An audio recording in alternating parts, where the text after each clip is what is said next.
आज से श्रावण मास प्रारंभ हो गया है। जैसा कि सब लोगों को ज्ञात है, श्रावण का महीना भगवान भोलेनाथ का महीना होता है और इस महीने में भोलेनाथ की उपासना विभिन्न प्रकार से होती है और औघड़दानी है, उनका नाम ही भोलेनाथ है। यानी कम भक्ति में भी अत्यधिक प्रसन्न होकर और अत्यधिक वरदान दे देते हैं।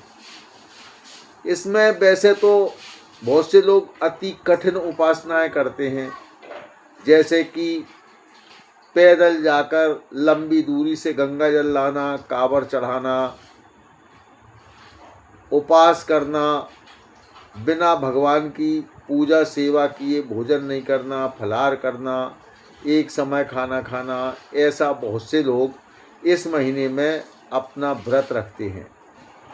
लेकिन शास्त्रों की सम्मति और अन्य उपचारों और विविध कथाओं के माध्यम से यदि देखा जाए तो भोलेनाथ अति शीघ्र प्रसन्न होने वाले हैं और इन दिनों में यदि पार्थिव शिवलिंग बनाकर भगवान भोलेनाथ की उपासना की जाए तो अत्यंत ही शुभ फलदायी होती है। इसमें भी एक बड़ा सरल उपचार है। ये कहने में सरल है, देखने में सरल है, लेकिन इसके प्रभाव अति गंभीर हैं और ये अपने भक्तों के लिए अति लाभदायक होता है। यदि ये कहा जाए कि कल्पवृक्ष के समान है तो भी कोई अतिशयोक्ति नहीं होगी। पार्थिव शिवलिंग यानी मिट्टी के शिवलिंग बनाए जाएं। मिट्टी शुद्ध हो, साफ हो, बिना कंकड़ कूड़ा के हो और काली मिट्टी तो हो ही, लेकिन लाल मिट्टी, सफ़ेद मिट्टी और पीली मिट्टी के भी शिवलिंग बनाना विशेष लाभदायक होते हैं।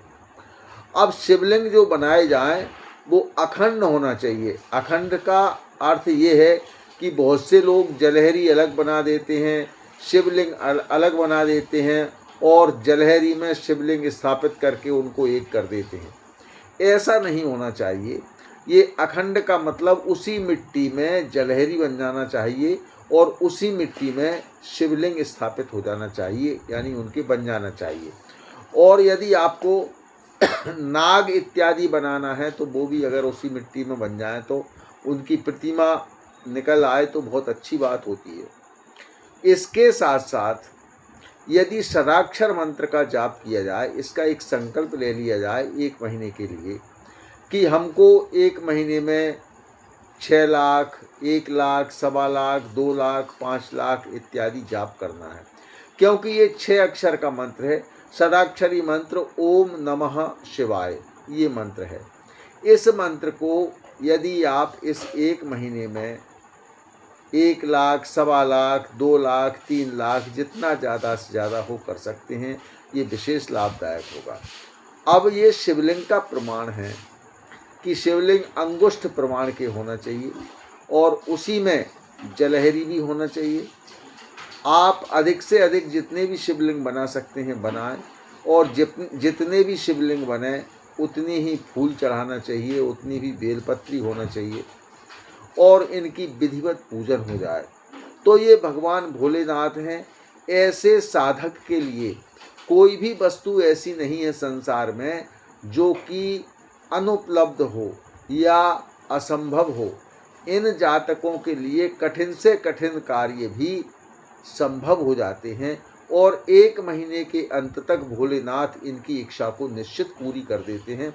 ये प्रत्येक व्यक्ति का, प्रत्येक अलग अलग साधकों का अपना आजमाया हुआ उपचार है। इसके अलावा ये जो शिवलिंग हम बनाते हैं, पार्थिव शिवलिंग, ये कलयुग में इनका विशेष महत्व है। दूसरा, यदि हम इनको तीनों कालों में शिवलिंग बना देते हैं, सुबह, दोपहर और शाम के समय, शाम का समय यानी प्रदोष काल में, प्रतिदिन प्रदोष काल जो होता है उसमें भी शिवलिंग बनाकर इनकी पूजन करें। सुबह स्नान के बाद पूजन करें और दोपहर में भोजन करने के पहले बस शिवलिंग बनाएं, थोड़ी सी पूजन कर लें, पूजन की सामग्री एक साथ एकत्रित करके रख लें। जितने भी शिवलिंग आप बना सकते हैं, एक शिवलिंग बनाएं 11 बनाएं, 21 बनाएं, 51 बनाएं, 108 बनाएं, 1100 बनाएं, जितनी जिसकी क्षमता और श्रद्धा हो उतने शिवलिंग बनाएं, उतने फूल बेलपत्र चढ़ाएं, पंचोपचार पूजन करें। और एक बात का विशेष ध्यान रखें, भगवान भोलेनाथ को भंग एवं धतूरा अति प्रिय है। आजकल धतूरे के फूल और फल बहुत मिल जाते हैं, यत्र तत्र सर्वत्र ये मिलते हैं। तो धतूरे का फूल फल जरूर चढ़ाएं, अकौआ फूल चढ़ाएं, भंग चढ़ाएं, भस्मी चढ़ाएं, भोलर चढ़ाएं और पंचामृत दूध दही घी शक्कर शहद से उनके स्नान करवाएं। भगवान भोलेनाथ अति प्रसन्न होते हैं। और इस षडाक्षर मंत्र का जाप करें।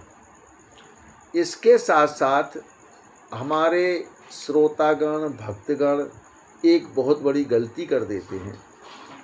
जो भी पूजन करते हैं, पाठ करते हैं, धार्मिक कार्य करते हैं, हवन करते हैं, इसके लिए भगवान को समर्पित नहीं करते हैं। इसलिए ये समर्पण करना अति जरूरी है। तुलसीदास जी ने रामायण में लिखा है कि हरि ही समर्पे बिनु सत्कर्मा। तुलसीदास जी ने लिखा है राजनीति बिन, यानी बिना नीति के कोई भी राज्य नहीं चलता। धन बिन धर्मा, बिना धन के आप धर्म नहीं कर सकते हैं। और हरि ही समर्पे बिनु सत्कर्मा, जब तक आप अपने शुभ कार्यों के लिए भगवान को समर्पण नहीं करेंगे तब तक वो शुभ कार्य भगवान के पास कैसे पहुंचेगा। इसलिए हमारा निवेदन है कि इस श्रावण के महीने में यदि आज से किसी ने प्रारंभ नहीं किया हो तो कल से प्रारंभ कर दें। और इस बार 4 सोमवार पड़ रहे हैं और 2 प्रदोष पड़ते ही हैं। इस समय में आप भगवान भोलेनाथ का आराधन करें, उपासना करें। अब प्रश्न ये उठता है कि हम व्रत रखें या बिना व्रत के करें। तो भगवान को व्रत खाने से या नहीं खाने से कोई अंतर नहीं पड़ता है। उनकी भक्ति हमारे अंतर आत्मा से अनन्य विश्वास के साथ होना चाहिए और अत्यंत प्रेम के साथ होना चाहिए, समर्पण भाव से होना चाहिए, तो भगवान प्रसन्न होते हैं। इसलिए जिनकी क्षमताएं नहीं हैं वो व्रत बिल्कुल न रखें। सुबह प्रातःकाल स्नान के बाद शिवार्चन करें, पूजन करें। दोपहर में भोजन के पहले पूजन करें और सायंकाल प्रदोष में सूर्यास्त के पहले भगवान का पूजन कर लें, अभिषेक कर लें। तो ये 3 काल का अभिषेक हो जाएगा और ये तीनों कालों को आप समर्पित कर दीजिए। इसके बाद ये षडाक्षर मंत्र जो ओम नमः शिवाय है, इसका अधिक से अधिक संख्या में जाप करें इस पूरे महीने में। और महीने के अंत में इसका हवन कर दें और इस पूरे को समर्पित कर दें। जो भी इच्छा हो, जितना भी संभव हो सके उतना 2-4 कन्याओं को, 1-8 ब्राह्मण को भोजन करवा दें। सात्विकता से रहें। इसके बाद भोलेनाथ आपको अपनी मनचाही वस्तु प्रदान करेंगे, आपके जीवन में सुख शांति प्रदान करेंगे। ये हमारे शास्त्रों का, हमारे ऋषि मुनियों का, संत महात्माओं का, सभी का आजमाया हुआ ये प्रयोग है। और ये पूरा महीना भगवान भोलेनाथ की उपासना का है। इसलिए हमारे दर्शकों से हमारा अतिशय अनुरोध है, कृपया जितना संभव हो सके उतना करें। इसके लिए शास्त्र ने भी लिखा है पत्रम पुष्पम फलम तोयम। पत्र हो, पुष्प हो, फल हो और तोयम माने जल। जल, पत्र, पुष्प, फल इत्यादि से अगर आपने पूजन कर दिया, भगवान की महती कृपा आपके ऊपर हो जाएगी और आपके सारे काम बन जाएंगे और आपको आत्मिक शांति प्रदान होगी। इसमें कोई संशय नहीं है। कृपया इसको करके अवश्य देखें।